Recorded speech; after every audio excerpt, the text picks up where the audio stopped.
अस्सलाम वालेकुम friends, Haider voice channel में आप सबको खुश आमदीद। दोस्तों, आज जो कहानी हम आपकी खिदमत में पेश कर रहे हैं, ये कहानी हमें नकीब पटेल ने भारत से भेजी। नकीब पटेल भारत के ज़िला औरंगाबाद की तहसील खुल्दाबाद के गांव कसाब खेड़ा के रहने वाले हैं और उन्होंने अपने भाई के साथ पेश आने वाला एक सच्चा वाकया बयान किया है, जो उन्हीं के भाई की जुबानी आपकी खिदमत में पेश किया जाएगा। ये खौफनाक वाकया आप उनके भाई की जुबानी सुनिए। मेरा नाम नसीर पटेल वल्द शहाबुद्दीन पटेल है। आज से लगभग 60 साल पुराना वाकया जो मेरे अपने भाई के साथ पेश आया, उसकी अपनी आप बीती वो बयान करने जा रहा हूँ। मेरे भाई का नाम बशीर पटेल है। माजी में हम लोग हिंदुस्तान की रियासत महाराष्ट्र, ज़िला औरंगाबाद, तालुका खुल्दाबाद, कसाब खेड़ा में रिहाइश पजीर थे। वैसे तो हम लोग जिम्मेदार हैं, लेकिन अमूमन फलों के कारोबार किया करते थे। हम फलों के बागात खरीद कर फलों की खरीदो फरोख्त के लिए उन्हें बम्बई, दिल्ली, ग्वालियर और मैसूर के बाज़ारों में ले जाया करते और फिर वहाँ पर फरोख्त करते थे। सर्दियों की एक सुबह को मैं अपने फलों को गाड़ियों में लाद कर खुद उन्हीं में से एक ट्रक में सवार होकर अपने सफ़र का आगाज़ किया। जब हम बम्बई की क्राफ्ट मार्केट में पहुँचे तो सारे फल फरोख्त करके अपने घर वालों के लिए उस मार्केट से कुछ सामान खरीदा, मसलन चॉकलेट, बिस्किट वगैरह। और मेरी बड़ी बेटी, जिसकी उम्र तकरीबन 7 या 8 साल थी, जो कम उम्री में ही कुरान की तिलावत की शुरुआत कर चुकी थी, उसके लिए मैंने खूबसूरत और उम्दा कुरान शरीफ लिया और सब कुछ अपने साथ लेकर अपना रखते सफ़र बांधा। उस दौर में रेलगाड़ियाँ अमूमन कम ही हुआ करती थी। इक्का दुक्का गाड़ी, वो भी अक्सर रात के वक्त ही नजर आया करती थी। अब मैं अपने ट्रक में सवार हुआ और अपने घर की राह ली। तकरीबन 8 या 9 घंटे की मुसाफत के बाद मैं अपने गांव कसाब खेड़ा फट्टे पर पहुंचा। फट्टा उस जगह का नाम था जहां पर बंबई से आते वक्त जिस जगह हम ट्रक से उतरे थे उसे फट्टा कहते हैं। जिस वक्त मैं फट्टे पर पहुंचा तो रात के दूसरे पहर का अंदाजा होता था। मैं जिस सड़क पर था वो बंबई से अलोरा की तरफ जाती थी। वो सड़क घनी झाड़ियों से घिरी हुई थी। हौलनाक अंधेरा मेरे बदन में लर्जिश तारी कर रही थी। बहरहाल मैं अपने रास्ते पर चलने लगा। मैं अपनी रफ्तार से चलता चला जा रहा था। कुछ दूर चलते ही मुझे यूं महसूस हुआ जैसे मेरे कदमों की चाप के साथ किसी और हमराह की आहट भी शामिल हो गई हो। और जैसे ही मैंने अपने दाएं जानिब देखा तो खौफ से मेरी किहकी बन गई, क्योंकि मैंने वहां बेहद भयानक शक्ल का आदमी नमूदार होता हुआ देखा, जो कि इंसान तो मालूम नहीं होता था। वो आहिस्ता आहिस्ता मेरे साथ साथ चलने लगा। चूंकि मैं उस गांव में 35 साल से रह रहा था और इन सब मामलात से बखूबी वाकिफ था, लेकिन इस बात के अमली मुजाहरे को अपनी आंखों से पहली बार देख रहा था और अपने एहसास पर काबू पाने की कोशिश करता रहा और दिल में आयतल कुर्सी का विर्द करते खामोशी से चलता रहा। कुछ दूर साथ चलने के बाद उस हैबतनाक मखलूक ने मुझसे सवाल किया, बीड़ी यानी सिगरेट चाहिए?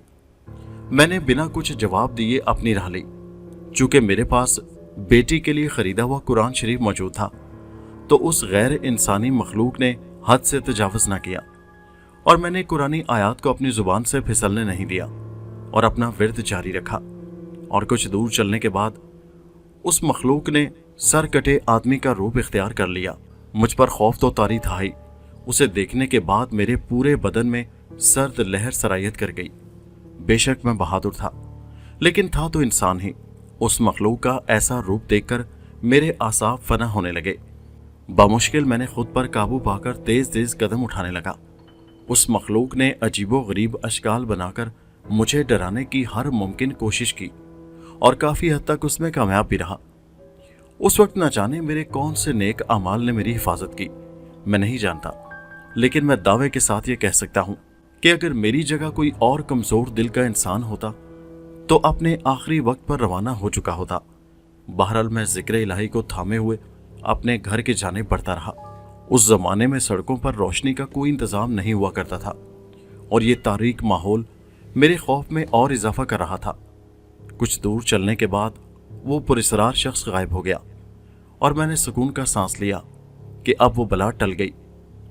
इसी ख्याल में गुम मैं 2-4 कदम ही चला हूँगा कि यकायक उस मखलूक ने मेरे आंखों के सामने एक खौफनाक गधे की शक्ल इख्तियार कर ली, जिसकी आंख और कानों से खून के रिसने के निशानात नजर आ रहे थे और मेरे औसान खता होने लगे।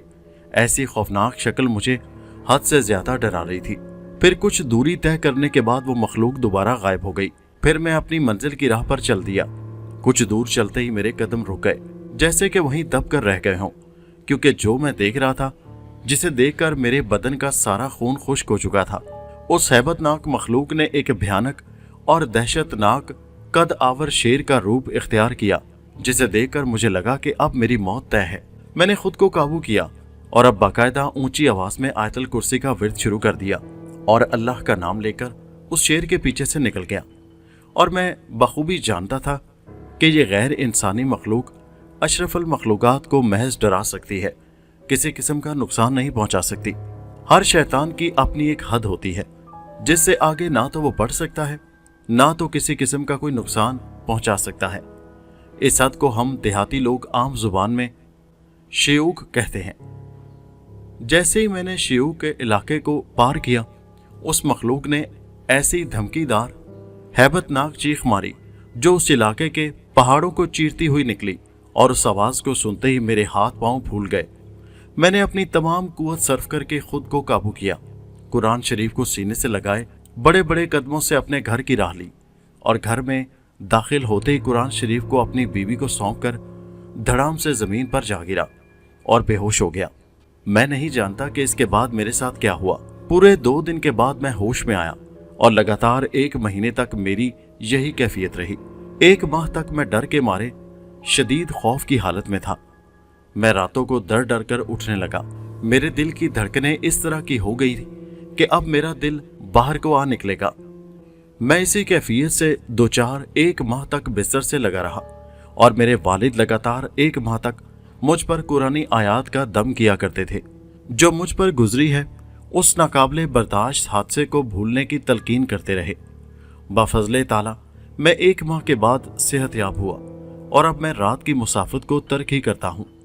ये थी मेरे बड़े भाई बशीर पटेल की दास्तान। इस कहानी के इख्तिताम पर मैं अपने वालिद का जिक्र भी ज़रूरी समझता हूँ, जिन्होंने बचपन ही से हमें दीनी तालीम और शेरों जैसी हिम्मत का दर्स दिया, और वो खुद वली सिफ्त इंसान हर दम अपनी औलाद के लिए दुआ करते कि जिसकी बदौलत मैं ये कहानी आपको पहुँचा सका हूँ। शुक्रिया।